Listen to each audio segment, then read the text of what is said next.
Ils étaient invaincus depuis le mois de septembre en Jupiler Pro League et ils commencent les playoffs de la moins bonne des manières avec un 0 sur 12, 4 matchs, 4 défaites. L'Union Saint-Gilloise est-elle malade? C'est la question qu'on va se poser aujourd'hui. Et pour ce faire, eh bien, je suis accompagnée de quelqu'un qui connaît très très bien l'Union. François, comment vas-tu? Très bien, mieux que l'Union. Si tu pouvais te décrire en une ou deux phrases? Je suis journaliste sportif à la dernière heure Les Sports, plus, et je suis suiveur de l'Union Saint-Gilloise depuis leur retour en D1A, donc ça fait maintenant 2 ans et demi. Tu vas un petit peu nous aiguiller. On reste sur Bruxelles avec un suiveur du RWDM. Julien, comment vas-tu? Bien, et toi? Très très bien. Où est-ce qu'on peut te retrouver? Moi, c'est du côté de Molenbeek qu'on me retrouve pour Sudafo. Je suis le club depuis 1 an et demi. Et donc, ça s'est pas super bien passé cette saison, mais là, ça va mieux. Donc, L'Union Saint-Gilloise, est-ce qu'ils sont malades? On tourne presque à chaud après cette défaite contre le club de Bruges.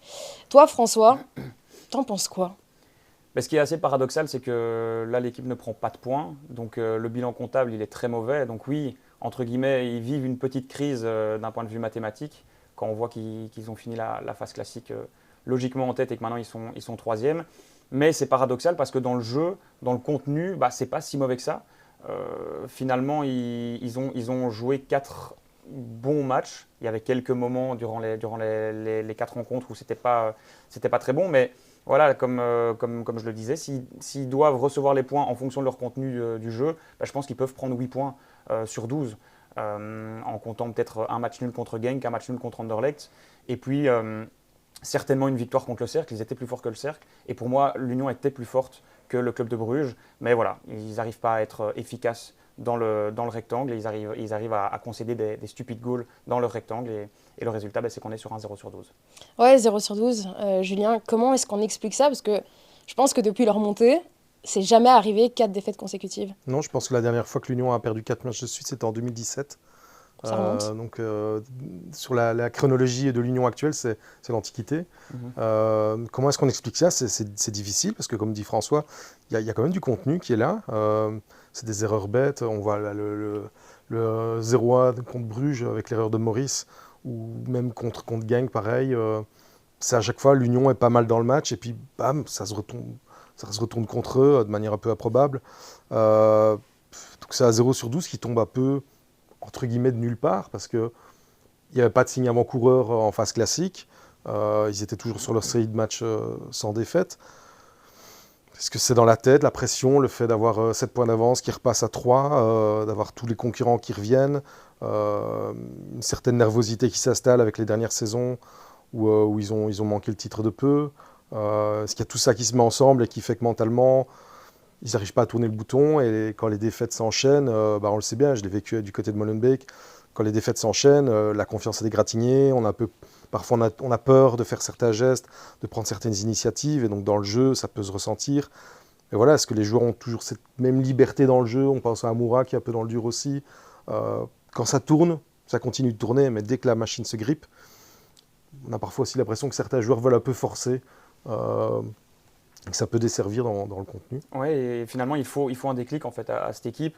Je pense que la défaite à Genk a fait très mal parce qu'ils n'ont pas bien joué en première mi-temps. Ils ont mieux joué en seconde mi-temps, mais ils n'ont pas été récompensés de leurs efforts avec cette défaite qui venait déjà d'une erreur de Maurice. Et voilà, dans la foulée, ils ont continué avec un début de match catastrophique contre le Cercle de Bruges. Et on a senti qu'il y avait de la négativité qui rentrait, que ce soit Alexander Blessin avec ses sorties dans la presse, que ce soit dans le groupe, certaines tensions qu'on n'avait pas vues durant la phase classique. Et puis finalement, voilà, tout ça se reflète sur le terrain avec 4 défaites. Mais encore une fois, il faut ce déclic. Ça aurait pu venir contre Anderlecht, à peu de choses près. Après le penalty, l'exclusion de Bast, l'Union peut aller chercher les 3 points. Finalement, ils vont perdre cette rencontre. Ici, contre le club de Bruges, pareil, il aurait pu avoir ce déclic. Il n'est pas venu. Il doit arriver maintenant, très rapidement. Et dès jeudi contre l'Antwerp, s'ils veulent aller chercher Ce qui est fou, c'est que malgré ça, ils ne sont même pas largués dans la course au titre. Ils ont toujours 3 points, 2 points et demi de retard sur Anderlecht. Et donc, voilà, s'il y a des déclics qui arrivent, ils peuvent relancer et toujours jouer le titre, quoi. En fait, le gros problème, c'est que les 4 concurrents au titre ont connu une mauvaise période durant cette saison. Bruges, c'était il y a un gros mois et demi. Genk, c'était aussi un peu plus tôt dans la saison. L'Union, c'est maintenant. c'est ça la plus mauvaise des choses, c'est que c'est le moment où on doit justement aller chercher des points. L'Union qui finalement a grillé tous ses bonus de la phase classique. L'Union qui comptait 19 points d'avance sur le club de Bruges à la fin de la phase classique et maintenant qui a 1 point de retard sur le club de Bruges après division des points et voilà, après ses défaites dans ses playoffs. Donc on voit que tout va très vite et tout peut aller très vite. Jeudi soir, l'Union peut être en tête. Donc voilà, il faut, comme je le dis, ce déclic et ça passe par une grosse prestation dès jeudi face à l'Antwerp.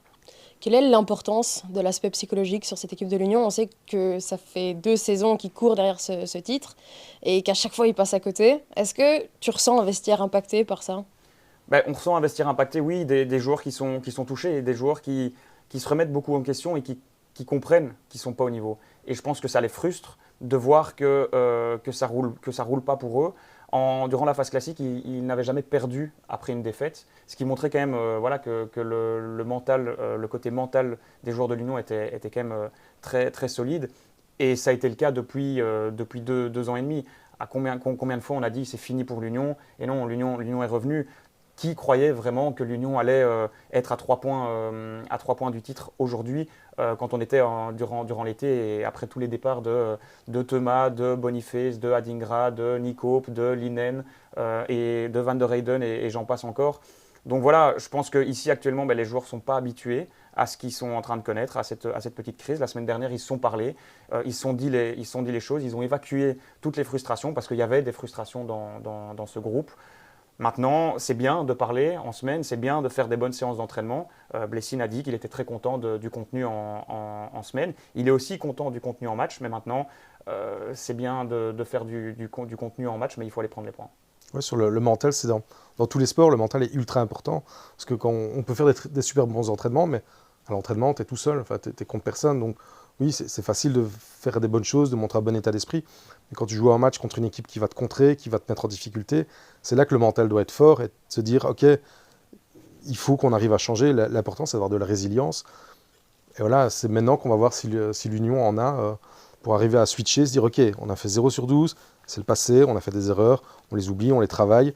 Et maintenant, on repart de l'avant pour retrouver la victoire, quoi. Ouais, fin janvier, l'Union jouait contre Anderlecht en Coupe de Belgique.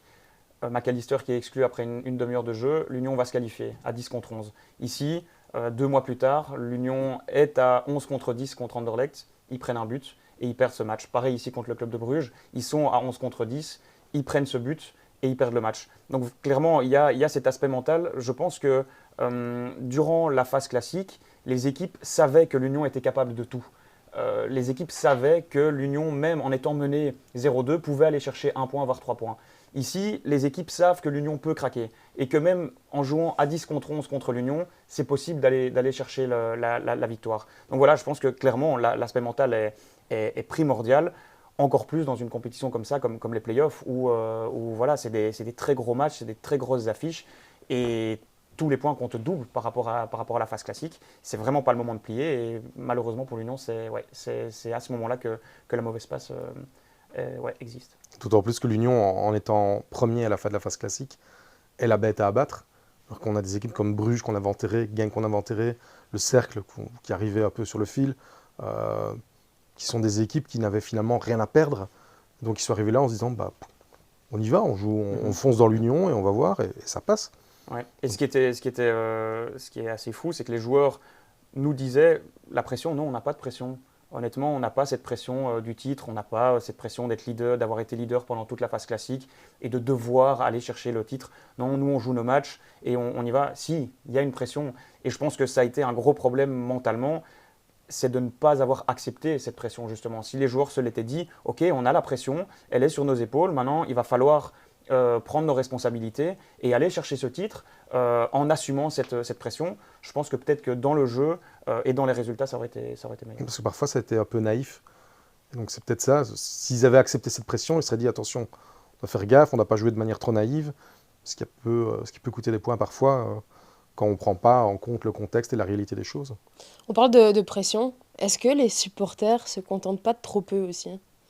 Oui, ça c'est un peu l'image du supporter de l'Union qui est assez naïf et qui finalement vient juste voir un match de football entre amis et qui, peu importe les résultats, peu importe s'il y a le titre ou un trophée à la fin de la saison, c'est pas ça l'important, c'est qu'on passe un bon moment. Je pense que clairement, il y a encore des supporters qui sont comme ça et qui n'en demandent pas trop, mais de plus en plus, surtout après les 2 saisons qui sont passées, beaucoup de supporters, je ne vais pas dire en ont marre, parce que finalement, c'est aussi le paradoxe, c'est qu'ils en veulent plus, ils veulent aller chercher ce titre, la plupart seront vraiment déçus s'il n'y a pas ce titre, mais ils n'en voudront jamais à leurs joueurs. L'image un peu qui résume ça, c'était en fin de match contre le club de Bruges, pendant que les supporters de Bruges chantaient «Merci Maurice», les supporters de l'Union, justement, scandaient son nom. Quand il rentrait vers le vestiaire, il est retourné un peu vers les supporters et ils l'ont acclamé. Et ensuite, c'était au moment de Blessine. Vraiment, il était seul face à la tribune Est, la tribune principale de l'Union. Et voilà, il a fait des gestes de rage pour dire « Ok, on est encore tous ensemble ». Et je pense que ça, c'est une grande force de l'Union. Les supporters ne lâchent pas cette équipe, malgré le 0/12. Et après, j'ai envie de dire encore heureux, parce que ce serait vraiment jouer aux supporters de la victoire d'être derrière l'équipe quand l'Union va aller battre Liverpool, mais ne plus être derrière cette équipe quand ils font un 0/12 en play-off. Oui, c'est vraiment le moment où ils doivent être derrière eux. Ne pas les lâcher, ne pas trop critiquer et continuer à les encourager pour dire ok, vous faites 0/12, mais on est toujours là et on croit en vous, quoi. Peut-être en les piquant par moment un tout petit peu plus, parce que je pense que ça peut aussi avoir un effet positif d'aller piquer par moment, de dire quand les choses ne vont pas. Ça, il n'y a pas encore cet aspect chez les supporters de l'Union. Dernière petite question, Julien. Est-ce que si l'Union passe à côté du titre cette saison encore, mais remporte la Coupe de Belgique, est-ce que c'est une saison réussie selon toi? Saison réussie, peut-être pas, mais pas une saison ratée non plus. Ils ont toujours dit qu'ils voulaient aller chercher un trophée. S'ils ont la coupe, ils l'auront. Ils ont fait un beau parcours en Coupe d'Europe. Mais voilà, c'était un des favoris, enfin, peut-être pas des favoris annoncés en début de saison, mais c'est une des équipes qui s'est présentée comme un des favoris au fil des matchs pour le titre. Et le manquer en ayant été en tête depuis, je ne sais plus, la quantième, 5e, 6e journée, peut-être un peu plus. Voilà, manquer le titre comme ça pour la 3e année de suite. En championnat, ce serait raté, mais la saison globale ne serait pas ratée. François? Il y aura clairement un goût de trop peu, et je pense que si on pose la question aux joueurs, les joueurs diront que la saison est ratée, parce qu'ils veulent aller chercher ce titre et ils veulent aller chercher le doublé.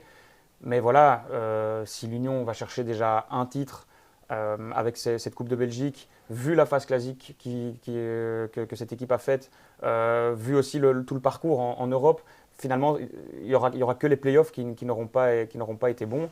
Donc oui, je pense qu'on peut quand même parler d'une saison presque réussie. Et puis je pense que la déception sera quand même peut-être moins grande que les saisons dernières, où là ça s'est joué vraiment dans le temps additionnel de la saison. Ici finalement, c'est peut-être le côté positif, la petite claque arrive un peu plus tôt. Donc je pense que la déception sera grande, mais peut-être moins grande que les saisons dernières. Eh bien, on verra tout ça. N'hésitez pas à nous dire dans les commentaires ce que vous en pensez. Est-ce que l'Union sera championne ou non? Merci les gars pour ce petit débat, c'est sympa. Avec plaisir. Et n'oubliez pas de lâcher votre petit like, de vous abonner si ce n'est pas encore fait. Et nous, on vous donne rendez-vous la semaine prochaine. Merci tout le monde.